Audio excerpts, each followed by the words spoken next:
بسم اللہ الرحمن الرحیم۔ السلام علیکم ناظرین کرام۔ پاکستان مسلم لیگ نون کے قائد سابق وزیر اعظم نواز شریف کو بالآخر 23 سال کے بعد، یعنی 2017 کے بعد آج انصاف مل گیا۔ ایون فیلڈ ریفرنس میں نواز شریف کی 11 سال کی قید کو سزا کو کالعدم قرار دے کر بری کر دیا گیا۔ اسلام آباد ہائی کورٹ کا یہ بڑا فیصلہ ہے۔ ناظرین کرام، ہم اس موضوع پر آپ کے ساتھ تفصیل کے ساتھ گفتگو کریں گے۔ قبل اس کے اگر آپ نے میرا یوٹیوب چینل نواز رضا کے ساتھ اب تک سبسکرائب نہیں کیا تو برائے کرم اسے فوری طور پر سبسکرائب کریں، لائک کریں اور اب آپ کے ساتھ شیئر کریں، اور آئیکن کا وہ بٹن دبانا نہ بھولیے کہ جب آپ ویڈیو لوڈ کریں تو سب سے پہلے آپ کو اطلاع ملے۔ ناظرین کرام، جب سے میاں نواز شریف برطانیہ سے واپس آئے ہیں، انہوں نے اسلام آباد ہائی کورٹ میں اپنی اپیلیں جو ان کی غیر حاضری کی وجہ سے کالعدم قرار دے گئی تھی، ختم کر دی گئی تھی، وہ بحال ہو گئی تھی۔ تو اسلام آباد ہائی کورٹ کے بینچ نے جسٹس عامر فاروق کی سربراہی میں قائم اس بینچ نے ان کے حق میں فیصلہ دے دیا۔ اسلام آباد ہائی کورٹ نے نواز شریف کی ایون فیلڈ اور عزیزیہ ریفرنس میں سماعت کے خلاف اپیلوں پر سماعت کی، جس میں سابق وزیر اعظم نے وکیل نے دلائل دیتے ہوئے کہا کہ نیب نے یہ ثابت کرنا تھا کہ نواز شریف نے پراپرٹیز کی خریداری کے لیے ادائیگی کی۔ سب سے اہم بات ان پراپرٹیز کی آنرشپ کا سوال ہے، نہ تو زبانی نہ دستاویزی ثبوت، نہ کہ یہ پراپرٹیز کبھی نواز شریف کی ملکیت رہی ہیں۔ بچوں کے نواز شریف کے زیر کفالت کا بھی کوئی ثبوت موجود نہیں ہے۔ ان تمام چیزوں کو استغاثہ کا ثابت کرنا ہوتا ہے، اور کوئی ثبوت نہیں کہ پراپرٹیز نواز شریف کی ملکیت یا تحویل میں رہی ہے۔ امجد پرویز کے دلائل پر چیف جسٹس عامر فاروق نے سوال کیا کہ یہ سارا پراسیکیوشن کا کام ہے۔ اس پر امجد پرویز نے کہا کہ جی بالکل، یہ سب پراسیکیوشن ہی ثابت کرنا ہوتا ہے۔ کورٹ نے مفروضے پر سزا دی اور فیصلے پر ثبوت کے بجائے عمومی بات لکھی۔ عدالت نے کہا کہ مریم نواز بینیفیشل آنر تھی اور نواز شریف کے زیر کفالت بھی تھی۔ عدالت نے کہا کہ بچے عمومی طور پر والد کے زیر کفالت ہوتے ہیں۔ تو نواز شریف کے وکیل نے مزید کہا کہ لاہور ہائی کورٹ نے ایک نیب ملزم آئی بی کے سابق سربراہ بریگیڈیئر امتیاز کو بری کیا۔ اس بنیاد پر بریت ہوئی کہ ملزم کی مبینہ جائیدادوں کی قیمت اور آمدن کا تعین کیے بغیر ریفرنس دائر کر دیا گیا۔ ایون فیلڈ ریفرنس میں 7 سال کی سزا کالعدم ہوئی تھی، جس میں مریم نواز بری ہو گئی۔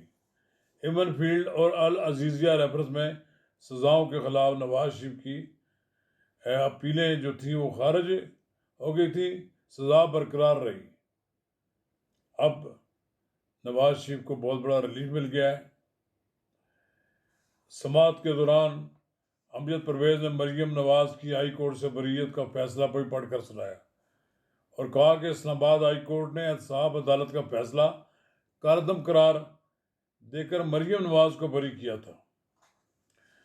تو گویا یہ فیصلہ جو ہے اس میں یہ بھی لکھا ہے، جسٹس گل حسن نے کہا کہ اس عدالت نے ایک فیصلہ دیا ہے کہ بے نامی کے لیے 4 مندرجات کا ثبوت ہونا ضروری ہے۔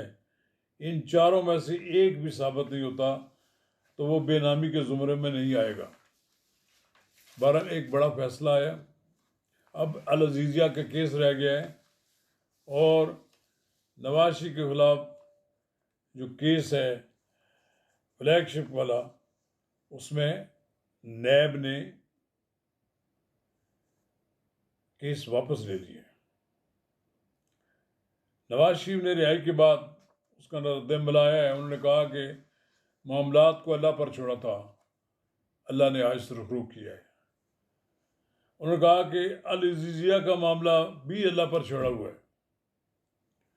واضح ہے کہ اسلام آباد ہائی کورٹ نے ایون فیلڈ میں نواز شریف کی سزا کا فیصلہ کالعدم قرار دے کر انہیں بری کیا ہے.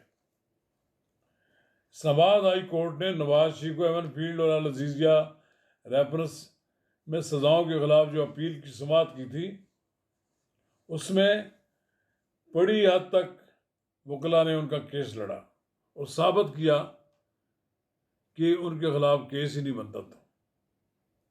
اب العزیزیہ کے کیس رہ گئے ہیں. فلیگ شپ والے جہاں کیس تھا اس میں پہلے ہی نیب نے درخواست واپس لے لی ہے. ایک لحاظ سے آپ یہ کہہ سکتے ہیں کہ عدالتی جنگ نواز شریف نے جیت لی ہے. نواز شریف اب بری ہو گئے ہیں. العزیزیہ کا کیس آ جائے تو ان کے خلاف تمام کیسز ختم ہو جاتے ہیں. اب رہ جاتا ہے توشہ خانہ والا کیس, یا جو وہ کیس تھا اس کی سماعت ہوگی, دیکھی جائے کہ وہ کیا فیصلہ ہوتا ہے. لیکن یہ وہ فیصلے ہیں جو ان کے خلاف ہو چکے تھے. یہ وہ اس دور کے فیصلے ہیں کہ اب ثاقب نثار جیسا بدنام زمانہ چیف جسٹس تھا, اس کے دور میں سزائیں جو دی گئیں سپریم کورٹ کی نگرانی میں, سپریم کورٹ مانیٹر کرتی رہی اور سپریم کورٹ کا ایک جج نواز شریف کو سزا دلوانے کے لیے صبح شام ڈیوٹی دیتا رہا. مکافات عمل ہوتا ہے. اللہ تعالیٰ کو یہ منظور نہیں تھا کہ نواز شریف اس سزا میں مزید سزا بھگتے. جتنی سزا بھگتی ہے یہ بھی تو اس کا جواب کسی کو دینا ہوگا کہ نواز شریف کو کیوں اتنا عرصہ جیل کاٹنی پڑی. نواز شریف کو اس لیے جیل کاٹنا پڑی کہ سول سپرمیسی کا علمبردار ہے. نواز شریف کا صرف ایک قصور ہے, وہ جنرل پرویز مشرف کو نشان عبرت بنانا چاہتا تھا, لیکن اس وقت جنرل پرویز مشرف کے حواریوں نے نواز شریف کو نشان عبرت بنا دیا. در بدر کی ٹھوکریں کھانی پڑی. وہ مقدمہ اس لیے نہیں جیت سکتے تھے کہ وہ اس وقت ایسے لوگوں کے ہتھے چڑھ گئے تھے جنہیں ہر قیمت پر ملک کی سیاست سے نکالنا چاہتے تھے. لیکن ایک بات یہ ہے کہ اگر اللہ تعالیٰ نہ چاہے تو کون کسی کو نکال سکتا ہے. لوگوں کے دلوں سے کس طرح نکالا جا سکتا ہے. نواز شریف لوگوں کے دلوں میں بھی بستے ہیں, لوگ ان سے محبت بھی کرتے ہیں. یہ آج کی کامیابی ان کے لیے مزید کامیابیوں کے راستے کھولے گی. شکریہ.